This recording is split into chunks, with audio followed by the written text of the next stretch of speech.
Fala galera, beleza? Professor Jesus aqui.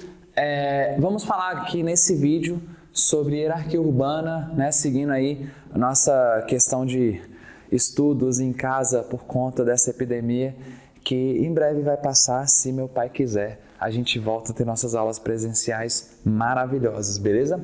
Bom, vamos falar um pouquinho de hierarquia urbana e quando a gente fala desse assunto, nós falamos basicamente de uma questão relacionada à influência, né? Qual cidade é mais influente do que qual? E quando a gente fala desse processo de influência, está muito relacionado a qual cidade tem serviços, qual cidade é sede de empresas, qual cidade tem uma infraestrutura mais adequada, legal? Então, assim que a gente define uma cidade mais influente ou menos influente, e o principal conceito de todos em relação a isso é o conceito de metrópole. Galera, o que define uma metrópole não é a quantidade de pessoas que vivem nessa cidade, beleza? O que define o conceito de metrópole está relacionado justamente a essa questão de grau de influência. Quanto mais influente uma cidade, maior a chance dela ser uma metrópole e talvez uma metrópole de categoria mais superior a outras.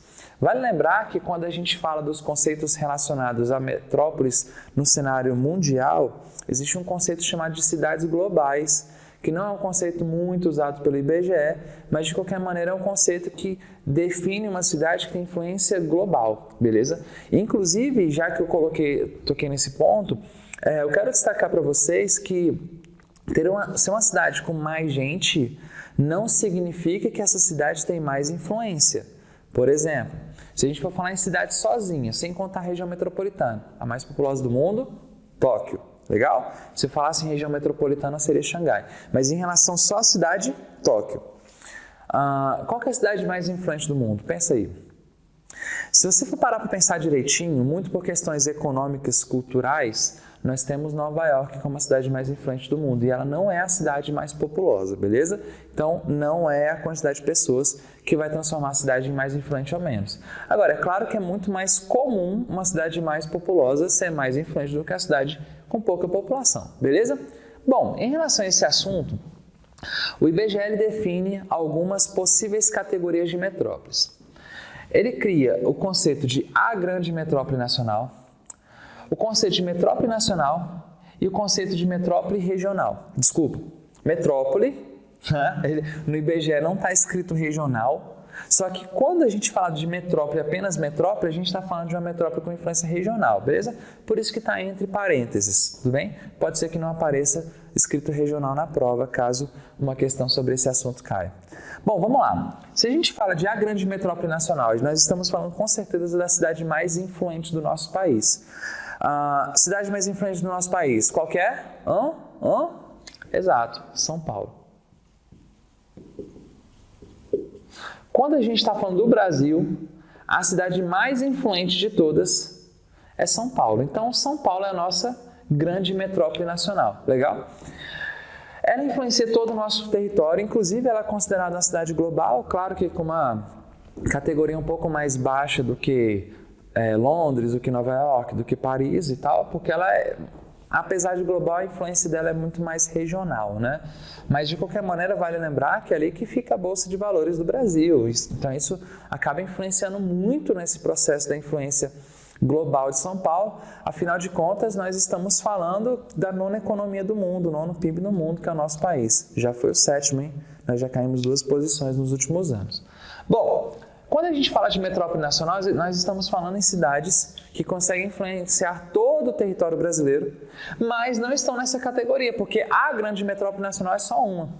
Nós temos 2 cidades aqui no Brasil que são consideradas metrópoles nacionais. São consideradas cidades que interferem em todo o território nacional, mesmo não sendo a mais importante de todas. Nós temos aqui, Rio de Janeiro e nós temos Brasília. Beleza? Fato interessante, Brasília é a 4ª cidade maior em população do nosso país e a terceira mais influente, legal? Só um comparativo, Rio de Janeiro é uma cidade que apresenta uma influência muito forte, sobretudo na cultura. É claro que a economia também é importante, mas a influência cultural do Rio de Janeiro é muito forte. E tanto é que o Rio de Janeiro também é considerado uma cidade global, assim como São Paulo, quanto a categoria um pouquinho menor, mas muito por conta dessa questão cultural. Pensa comigo, quando uma pessoa de fora do Brasil pensa no Brasil, qual cidade que vem à cabeça dela? Muito provavelmente a resposta a essa pergunta vai ser Rio de Janeiro, né? A galera já vai pensar em Rio de Janeiro, Cristo, Carnaval, futebol, né? Essas coisas todas, e já pensa no Rio. Brasília entra nessa categoria justamente por ser a capital federal e por ser o grande centro administrativo do país. Com certeza as decisões tomadas aqui na nossa cidade, ela acaba influenciando em todo o território nacional. Agora, é importante dizer que Brasília não é classificada como cidade global. Beleza, pessoal? Bom, quando nós falamos em metrópoles regionais ou apenas metrópoles, são cidades que elas exercem influência grande. Essa influência ultrapassa as fronteiras do seu estado, mas não consegue atingir todo o território nacional. No Brasil, nós temos nove metrópoles consideradas metrópoles regionais. E eu quero dizer para vocês que nem todas as capitais do Brasil são metrópoles, beleza? Vamos lá. No norte, nós temos 2 metrópoles, Manaus e Belém. No nordeste, nós temos mais 3, Fortaleza, Recife, Salvador. No sudeste, nós temos uma, não pode ser São Paulo, não pode ser Rio de Janeiro, que já foram, Belo Horizonte. Legal? Ah, professor, e Vitória? Vitória não é classificado como metrópole. No centro-oeste nós temos mais uma, Goiânia. Brasília já está aqui como metrópole nacional. Legal? No sul nós temos mais 2, Porto Alegre e Curitiba. Legal? 9 metrópoles regionais, 9 ou apenas metrópoles. Professor, mas e as outras capitais de estado? Elas não são consideradas metrópoles? Não. Se a gente completasse a hierarquia do IBGE, se você procurar no site do IBGE, você vê toda a hierarquia, que vai ter todas as cidades do Brasil, todos os municípios, eles são classificados. A classificação abaixo de metrópole viria como capital regional, tudo bem? E aí a gente começa a inserir, por exemplo, Vitória, a gente coloca Palmas, a gente coloca Rio Branco, a gente coloca Florianópolis, aí vem capital regional A, capital regional B, capital regional C, enfim, vai descendo até chegar em vila, tudo bem? Então, se você tem curiosidade de saber qual que é a hierarquia urbana de todos os municípios do Brasil, você consegue encontrar no site do IBGE, que estão associados a essa influência, beleza? De boa, pessoal? Deu para entender essa ideia? Legal. Mas uma coisa interessante que é muito comum uma metrópole ter o seu entorno. E quando a gente pega a metrópole mais o entorno, nós temos o que nós chamamos de região metropolitana. Imagina, é como se fosse esse desenho aqui, ó. Nós temos uma metrópole e nós temos várias cidadezinhas em volta dessa metrópole. Essas várias cidadezinhas, elas só cresceram por conta da metrópole. Até porque, ao longo do tempo, as atividades econômicas da metrópole atraíram pessoas de tal forma que elas começaram a migrar para essa região, mas vale lembrar que a especulação imobiliária aqui ela é alta. Então, há uma tendência muito forte de pessoas morarem no entorno e, mesmo assim, trabalharem na metrópole, fazendo aquela migração que a gente chama de migração pendular, né? Que é uma migração que tende a ser diária e que vale lembrar que esse processo é muito comum nesses espaços aí e que a gente vai ter aqui em volta o que nós chamamos de cidades dormitórios, beleza, pessoal? Justamente porque são cidades que as pessoas vão só para dormir, elas trabalham ou estudam ou usam serviços da capital ou da cidade maior. Bom, é muito comum dentro dessa região metropolitana, na qual nós temos metrópoles mais em torno, nós temos um processo chamado de conurbação. E quando eu falo em conurbação, nós falamos justamente de uma união física de manchas urbanas. Cuidado, não é quando a gente tem uma divisa entre municípios. Se a gente usar só o termo município, cara, todo município faz divisa com outro município. Todo município é colado em outro município. Tanto é que se você pegar a estrada, você ficar de olho nas placas, vai ter uma hora, ou vários momentos, que você vai passar por placas que falam assim, ó, divisa entre município X e município Y. Então, se conurbação fosse isso, todos os municípios do mundo seriam conurbados, ou talvez pelo menos do Brasil, né? Quando eu falo em conurbação, eu falo que a mancha urbana de um município chegou na mancha urbana de outro município, tá? A gente força a barra um pouquinho, faz comparações dentro do DF, que são comparações erradas, tá? Mas forçando a barra, se a gente considerar Ceilândia e Taguatinga municípios diferentes, nós teremos ali uma conurbação. Por que eu estou falando forçando a barra? Porque o Distrito Federal é um único município, tá bom? Mas se você, por exemplo, vai em Santa Maria já está na bordinha do DF, Santa Maria já está colando ali com Valparaíso. Então, a gente poderia falar em conurbação. Se você conhece Goiânia, você sabe que Goiânia, Aparecida de Goiânia, Trindade, está tudo ali muito colado, conurbação. Se você conhece o estado de São Paulo, você percebe que muitas vezes você sai de um município entre outro e não nota que você teve essa transição de uma área urbana para outra, ou seja, conurbação, beleza? Então, dentro das regiões metropolitanas é muito comum a gente encontrar conurbações. E vale lembrar que quando se fala em regiões metropolitanas, existe uma ideia, pelo menos em teoria, de que esses municípios integrados nessa região metropolitana têm que ter, em partes, sua administração em parceria, em conjunto. Por exemplo, se estou falando em um município que é conurbado com uma metrópole, obviamente que pessoas desse município trabalham na metrópole, como eu acabei de falar. E como que vai ser o sistema de transporte? Ele precisa ser integrado, entende? Precisa ser planejado em conjunto. Como que vai ser, por exemplo, a questão da saúde? Porque vale lembrar que se aqui é um espaço onde nós temos muitos serviços, as pessoas do entorno vão para lá, entende? Como que vai ser o sistema de distribuição de água? Será que vale a pena ter um sistema para cada município ou será que é melhor fazer integrado? Como que vai ser o planejamento em relação à segurança pública? Entende? Tudo isso tem que ser pensado de maneira integrada. Então, uma região metropolitana, ela costuma ser criada por uma lei estadual e que normalmente cria-se um conselho dessa região metropolitana que vai debater sobre essas características em comum que tem que ser planejadas em conjunto, beleza? Só que pode acontecer de uma região metropolitana ter cidade de mais de um estado. Quando a região metropolitana tem cidade de mais de um estado, nós temos o que nós chamamos de RID. O que é RID? Região Integrada de Desenvolvimento Econômico. Galera, nós aqui no Distrito Federal, nós fazemos parte de uma RID, da RID DF, que é muito chamada de Região Integrada de Desenvolvimento Econômico do Entorno, DF Entorno, enfim. Esses termos são muito utilizados, mas a ideia é o quê? Nós temos uma região metropolitana que normalmente é criada por uma lei estadual e que os municípios vão debater sobre as formas mais adequadas de gestão. No caso de uma RID, nós temos mais de um estado envolvido, então não pode ser lei estadual, tem que ser uma lei federal, beleza? E no conselho da RID, nós temos que ter representantes dos governos estaduais e dos municípios presentes. Tudo bem, pessoal? Bacana? Então, a gente tem uma situação especial aqui e que, novamente, todos esses planejamentos têm que ser feitos em conjunto. Vale lembrar, por exemplo, que a grande parte do abastecimento de água do Distrito Federal não vem de águas do DF, vem ali da barragem do Rio Descoberto, que fica ali no rumo para Águas Lindas, tudo bem? Quando a gente fala, por exemplo, da barragem de Corumbá, construída lá no governo Roriz e que no governo anterior ela acabou tendo a conclusão do processo de bombeamento de água, ela também não fica dentro do Distrito Federal. Então, assim, quando se pensa em planejamentos, água, segurança, transportes, saúde, tem que ser feito um planejamento em conjunto para a gente ter um tipo de gestão mais adequada. Infelizmente, muitos desses espaços da RID acabam se tornando espaços que a gente chama de espaços nem-nem, né? Nenhum arruma, nem outro.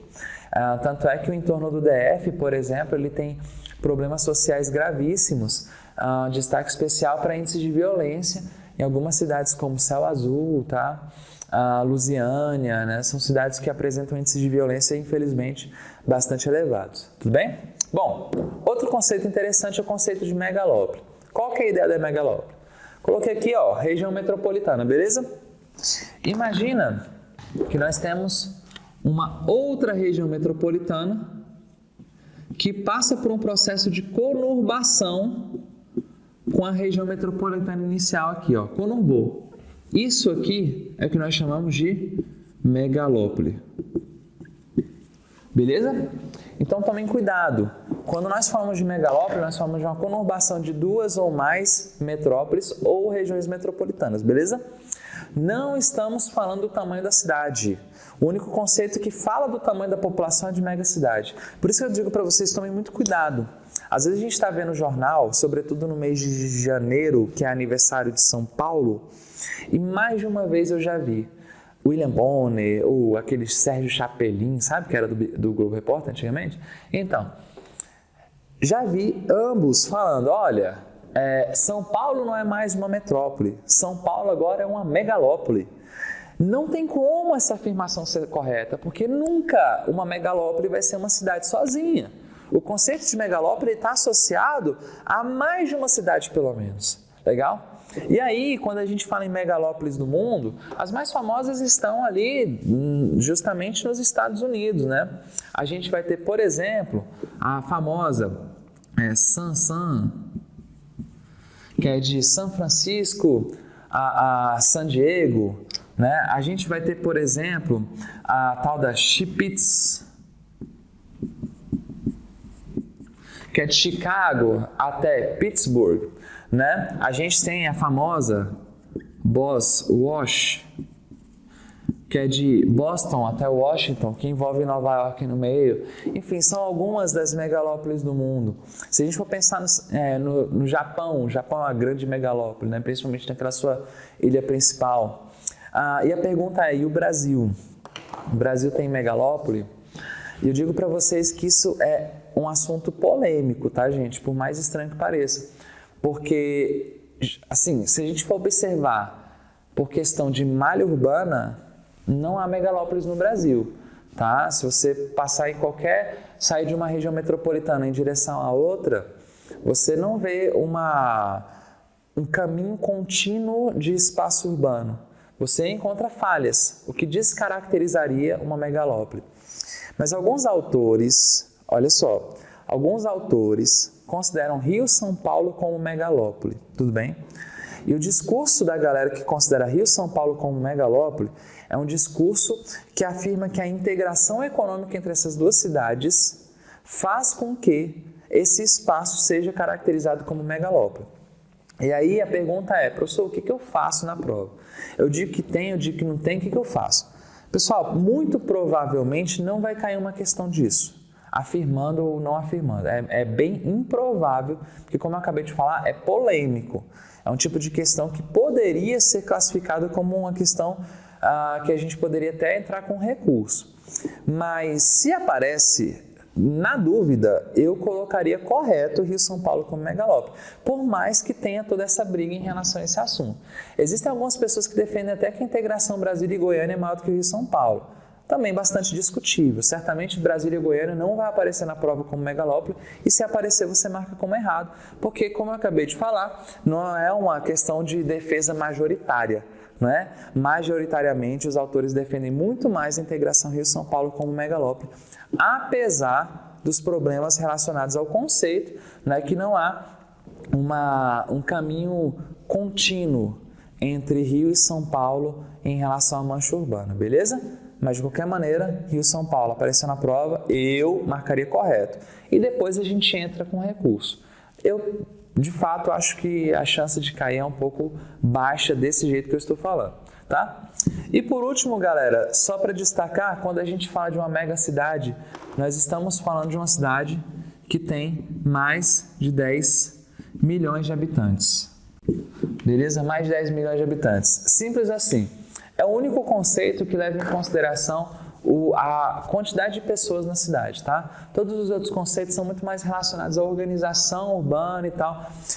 Influência, esse sim está relacionado ao tamanho da população da cidade. Legal, pessoal? Mais de 10 milhões de habitantes. É interessante destacar que até a década de 80 nós tínhamos, aliás, ali meados da década de 80 nós tínhamos 4 megacidades no mundo. Nós tínhamos Tóquio, nós tínhamos Nova York, nós tínhamos São Paulo e nós tínhamos Cidade do México. Hoje nós temos mais de 20 megacidades no mundo. E uma coisa que pode aparecer na sua prova é onde essas megacidades estão aparecendo. E eu digo para vocês que estão aparecendo principalmente na Ásia, primeiro lugar, segundo lugar, África e terceiro lugar, América Latina. Professor, mas Por que esses lugares? Não é? Ora, esses são justamente os espaços que estão passando ainda por processos de êxodo rural muito forte. E se o êxodo rural está forte, a ocupação das cidades está cada vez maior. E se a ocupação da cidade está cada vez maior, significa que esses espaços urbanos, eles estão passando por aquela macrocefalia que nós falamos na aula passada e que eles estão passando por esse crescimento assustador. Vale lembrar que na Ásia temos 60% da população mundial. Então, quando a gente olha a China, quando a gente olha a Índia, quando a gente olha Paquistão, quando a gente olha Bangladesh, quando a gente olha esses países que passam por um êxodo rural muito forte, a gente está vendo justamente surgimento de megacidades, tá bom? África também? Também. Grande destaque para Lagos, na Nigéria. É uma cidade que cresceu pra caramba. Beleza, pessoal? Então, o mundo subdesenvolvido passa por esse processo hoje de maneira mais intensa. Bom, por hoje, pelo menos por esse vídeo, é só. Em breve a gente vai fazendo mais vídeos, vai mandando para vocês. Mantenham foco, estudem bastante. Essa questão de espaço urbano é realmente muito importante. Façam provas anteriores e fiquem com o pai, beleza? Até a próxima, um abraço.